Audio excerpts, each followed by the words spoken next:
नमस्कार, आप देख रहे हैं जनभावना टाइम्स। आपके साथ मैं हूं अंकिता। भारत लगातार अंतरिक्ष में ऊंची छलांग लगा रहा है। चंद्रयान-3 आदित्य L1 की ऐतिहासिक सफलता के बाद इसरो एक और नई उपलब्धि हासिल करने को तैयार है।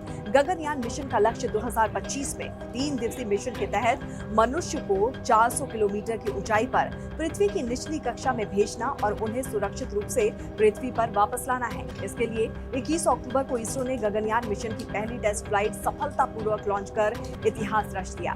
इसरो ने श्रीहरिकोटा स्थित सतीश धवन अंतरिक्ष केंद्र से गगनयान के क्रू मॉड्यूल को सफलतापूर्वक लॉन्च किया। इसे टेस्ट व्हीकल अबॉर्ट मिशन 1 का नाम दिया गया। अब मिशन गगनयान के लिए ISRO integrated air drop test करने की तैयारी कर रहा है।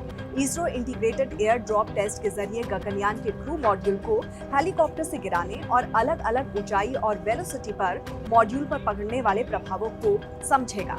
एयर ड्रॉप टेस्ट पूरा हो जाने के बाद इसरो यान की दिक्कतों को जानने के लिए पैड अबोर्ट टेस्ट करेगा। तो वहीं इंडियन स्पेस रिसर्च ऑर्गेनाइजेशन यानी कि इसरो के वैज्ञानिकों का कहना है कि उन्होंने क्रू एस्केप सिस्टम से मिले डेटा का विश्लेषण शुरू कर दिया है। साथ ही साथ क्रू मॉड्यूल के डेटा की भी स्टडी की जा रही है।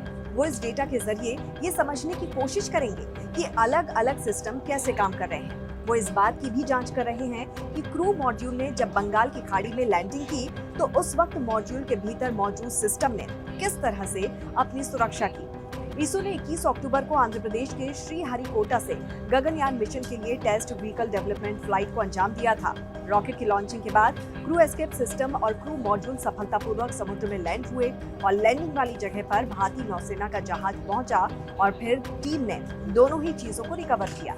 इसके जरिए मिला डेटा भी ये बताएगा कि स्पेस में जाने के दौरान अगर बीच में ही इमरजेंसी हालात में लैंडिंग की जाती है तो क्या हम ऐसा कर पाएंगे या फिर नहीं। इसरो के वैज्ञानिकों ने कहा है कि हमें ऐसे रिजल्ट हासिल हुए हैं जो नाम मात्र के हालातों के बहुत करीब हैं और हम इस बात को सुनिश्चित करने के लिए डेटा का विश्लेषण कर रहे हैं ताकि ये जान सके कि हम मानव युक्त गगनयान मिशन से पहले पूरी तरह से तैयार हैं। अगर इन सभी टेस्ट में इसरो को सफलता मिलती है तो फिर इससे इसरो के 2035 तक स्पेस स्टेशन और 2040 तक मानव को चांद तक भेजने की तैयारियों को बल मिल सकेगा। गगनयान मिशन के जरिए भारत पहली बार अपने एस्ट्रोनॉट्स को खुद स्पेस में भेजने वाला है और ये मिशन 3 दिनों तक रहेगा। इस मिशन के तहत भारतीय वायुसेना से चुने गए 3 लोगों को एस्ट्रोनॉट्स के तौर पर स्पेस भेजा जाएगा। इस पर आपकी क्या राय है, जरूर बताइए।